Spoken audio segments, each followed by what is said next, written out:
السلام علیکم ورحمۃ اللہ وبرکاتہ۔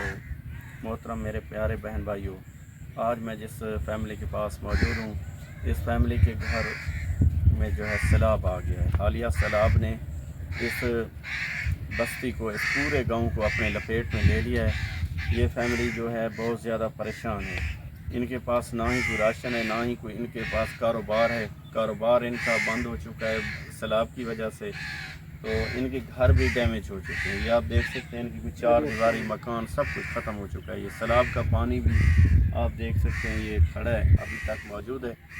تو اس فیملی کو جو ہے نا راشن کی اشد ضرورت ہے، اور یہ بہت زیادہ پریشان ہے۔ نہ ہی ان کا کوئی کاروبار ہے، اور نہ ہی ان کے پاس کوئی این جی اوز یا کوئی ڈونیشن ان کے پاس تک پہنچی ہے۔ یہ ضرورت مند فیملی راشن کے لیے بہت زیادہ پریشانی ہے۔ ان کے چھوٹے چھوٹے بچے ہیں، یہ آپ دیکھ سکتے ہیں، کپڑے، خیمے، راشن، ان چیزوں کی ضرورت ہے۔ مزید ہیں، ان سے پوچھتے ہیں ان کی کیا مسئلہ ہے۔ بھائی صاحب السلام علیکم، کیا حال ہے بھائی؟ خیریت ہے؟ اچھا، کیا پریشانی ہے؟ پانی ہے، بھوک دی تنگی ہے، ہر شے کچا کام سارے کو لوگ کوئی این جی اوز وغیرہ کہیں نہیں ہے؟ اجاں تک کوئی کا نہیں آیا۔ مدد کو کوئی کہہ نہیں آیا؟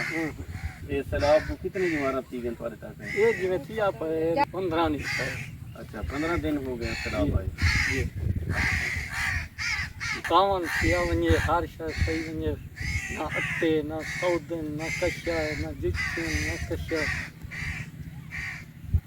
محترم بھائی صاحب، آپ نے اس انکل جی کی ریکویسٹ سنی ہے۔ ان کے پاس نہ ہی کچھ کھانے کو ہے، نہ ہی کچھ پہننے کو ہے، ان کے پاس شوز تک نہیں ہے۔ ان کا سب کچھ بہہ گیا ہے سیلاب میں۔ تو یہ فیملی آپ کی مدد کی منتظر ہے۔ یہ گادا لوٹ گئے، بچیاں سے بھانس ناپ رکھیں سے مکان، کوئی لوٹ گئے، کوئی۔ جو بھی میرا بہن بھائی اس فیملی کے ساتھ تعاون کرنا چاہتا ہے، میرا واٹس ایپ نمبر اسکرین پر شو ہے، آپ ان کے ساتھ لازمی تعاون کریں۔ یہ آپ کی مدد کی منتظر ہیں۔ شکریہ، جزاک اللہ۔